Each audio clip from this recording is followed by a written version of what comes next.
અરબ સાગરનું depression હજી પણ વરસાદ લાવી શકે છે। તો હવામાન વિભાગની આગાહી, પૂર્વ મધ્ય અરબ સાગરમાં ડિપ્રેશન સક્રિય, આગામી 7 દિવસ રાજ્યમાં છૂટાછવાયા વરસાદની આગાહી। 25 થી 27 ઓક્ટોબર સુધી રાજ્યમાં વરસાદને લઈને યલો એલર્ટ। આજે પોરબંદર, રાજકોટ, જૂનાગઢ, ગીર સોમનાથ, અમરેલી, બોટાદ, ભાવનગર, વડોદરા, છોટાઉદેપુર, ભરૂચ, નર્મદા, સુરત, તાપી, નવસારી, વલસાડ, ડાંગ, દમણ અને દાદરનગર હવેલીમાં છૂટાછવાયા હળવાથી મધ્યમ ગાજવીજ સાથે વરસાદની આગાહી છે। 25 ઓક્ટોબરે મોરબી, સુરેન્દ્રનગર, જામનગર, દેવભૂમિ દ્વારકા, પોરબંદર, જૂનાગઢ, રાજકોટ, ગીર સોમનાથ, દીવ, અમરેલી, ભાવનગર, બોટાદ, વડોદરા, છોટાઉદેપુર, ભરૂચ, નર્મદા, સુરત, તાપી, નવસારી, ડાંગ, વલસાડ, દમણ અને દાદરનગર હવેલીમાં હળવાથી મધ્યમ વરસાદની આગાહી છે। તો 25 ઓક્ટોબરે અમદાવાદ, આણંદ, ખેડા, પંચમહાલ, મહીસાગર, દાહોદ અને કચ્છમાં છૂટાછવાયા હળવાથી મધ્યમ વરસાદની આગાહી છે। દક્ષિણ ગુજરાતમાં LCS 3, જ્યારે સૌરાષ્ટ્રના દરિયા કિનારે DC1 સિગ્નલ જાહેર કરવામાં આવ્યું છે।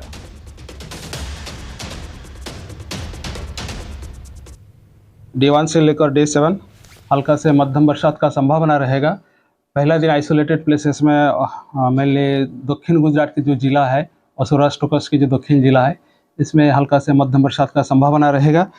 उसके आगे ज़्यादा एरिया कवर हो जाएगी नॉर्थ और साउथ, मतलब नॉर्थ गुजरात रीजन की और सौराष्ट्र कच्छ की जो रिमेनिंग पार्ट्स है, इसमें भी बारिश का हल्का से मध्यम बरसात का संभावना रहेगा।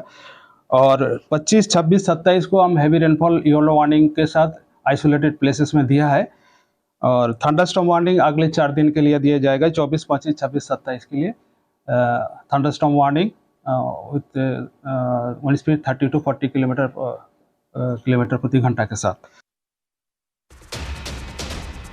બનશે વાવાઝોડું, બંગાળની ખાડીમાં બનશે વાવાઝોડું। હવામાન વિભાગે આપી જાણકારી, બંગાળની ખાડીમાં હાલ લો પ્રેશર સક્રિય, અરબ સાગર બાદ બંગાળની ખાડી પણ સક્રિય। હવામાન વિભાગે જાહેર કર્યો છે સંભવિત ટ્રેક।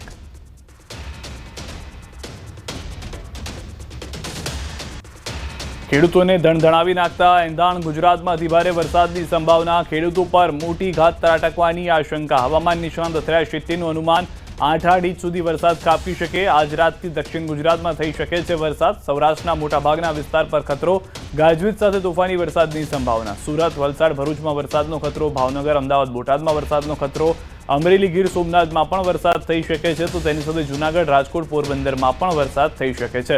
સોમવાર સુધીમાં થઈ શકે છે 4 થી 8 ઇંચ વરસાદ। ઉત્તર મધ્ય ગુજરાતમાં પણ 3 ઇંચથી વધુ વરસાદ સંભવ।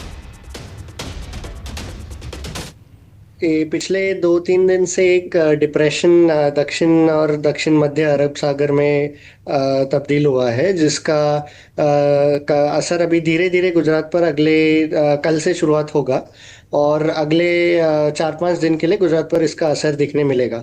तो ये पहले सिस्टम लक्षद्वीप के पश्चिम की ओर बना हुआ था और अभी धीरे धीरे पिछले 24 से 48 घंटे में उत्तर की ओर बढ़ रहा है और महाराष्ट्र और गुजरात की तरफ आने की उम्मीद है, जिसके कारण अभी जैसे जैसे नमी बढ़ेगी वैसे गुजरात में भी बेमौसमी बारिश और थंडरस्टॉर्म की गतिविधियां बढ़ने लगेगी। सबसे ज़्यादा बारिश की उम्मीद है वो दक्षिण गुजरात यानी सूरत, वलसाड़, नवसारी, डंग, भरूच और दक्षिण सौराष्ट्र के तटीय इलाके खासकर जैसे कि भावनगर, अमरेली, गीर सोमनाथ और कुछ हद तक राजकोट और पोरबंदर जैसे कुछ इलाकों में भी सबसे ज़्यादा बारिश की उम्मीद है। तो गीर सोमनाथ, वेरावळ બંદર પર 3 નંબરનું સિગ્નલ લગાવાયું છે।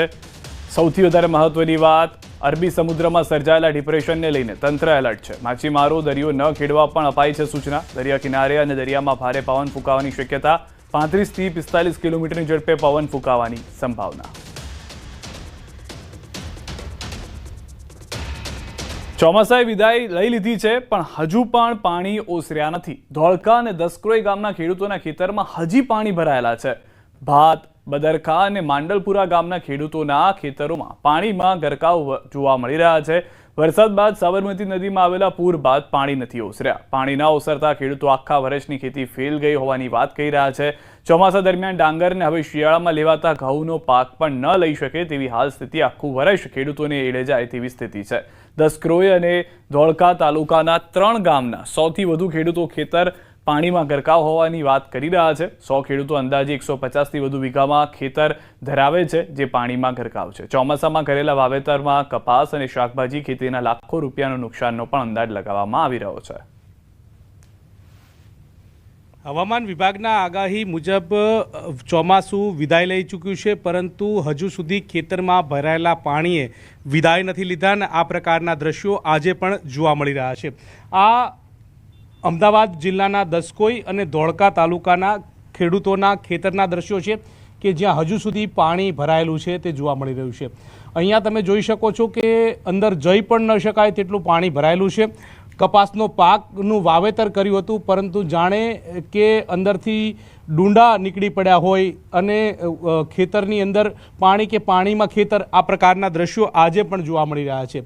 વરસાદે વિરામ લીધા બાદ પણ પાણી ઓસર્યા છે, પરંતુ હજુ સુધી જોઈએ તે પ્રકારના પાણી ઓસર્યા નથી। મહત્વનું એ છે કે ચોમાસું પાક તો ફેલ ગયો, પરંતુ એ પછી હવે શિયાળુ પાક પણ ફેલ જાય તે પ્રકારની સ્થિતિ જોવા મળી રહી છે। અંદાજે 100થી વધારે ખેડૂતો જે છે તેમના આ પ્રકારની પરિસ્થિતિ છે। આ તમામ ખેડૂતો અત્યારે હાલ તમે જોઈ રહ્યા છો કે જેમના પાક નિષ્ફળ જાય તે પ્રકારની સ્થિતિ જોવા મળી રહી છે। આ પ્રકારનું વાવેતર કર્યું હતું, પરંતુ પાક સાવ બળીને ખાખ થઈ ગયો હોય તે પ્રકારના દ્રશ્યો ખેતરની અંદર જોવા મળી રહ્યા છે અને ખેતરમાં વાવેતર કર્યા બાદ પણ આ પ્રકારની પરિસ્થિતિ જોવા મળી રહી છે।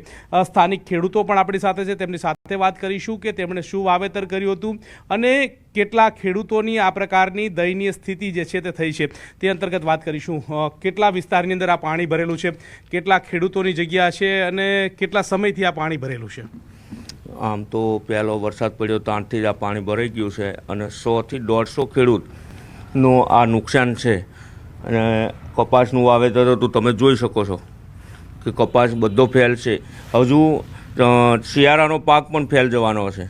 હજુ અમને એવું લાગે છે કે ઉનાળા સુધી આ પાણી હટશે નહીં। પાણી અહીંયા આપણે ઊભા છીએ ત્યાં સુધી પાણી તો હતું જ, હવે ઓસર્યું છે, પણ ઉનાળા સુધી જશે નહીં એવું લાગી રહ્યું છે। એટલે આખી સિઝન ફેલ? આખી સિઝન, ચોમાસું સિઝન ફેલ અને શિયાળુ સિઝન પણ ફેલ થવાની છે અને ઉનાળામાં પાક થયો તો નકર એ આખું વર્ષ અમારું ફેલ થશે। કેટલા ખેડૂતોને નુકસાન થયું છે અને તમારે કેટલા રૂપિયાનું નુકસાન થયું છે અહીંયા પાણી ભરાવાના કારણે? લગભગ લાખ રૂપિયાનું નુકસાન થયું છે। ગિલોડી 80,000 ગિલોડીમાં ખર્ચો કર્યો હતો અને 20થી 25,000 રૂપિયા ઘાસમાં ખર્ચો કર્યો હતો, ઘાસ આવે ને એ માટે। તો તમારે જેવા કેટલા ખેડૂતો હતા કે એમને એટલું નુકસાન થયું છે? લગભગ 150 જેવા ખેડૂત છે। પાણી ઓસરતું જ નથી? ના, હજી પાણી ભર્યું છે। એનું કારણ શું છે? આગળ આવરો નહીં ને એના માટે છે કે આનો નિકાલ નહીં પાણીનો। કેટલું નુકસાન છે તમારે પણ? અમારે 5 વીઘા ઘાસ જતું રહ્યું છે।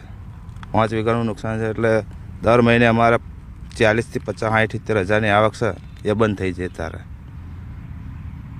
અને પાણી હટતા નહીં।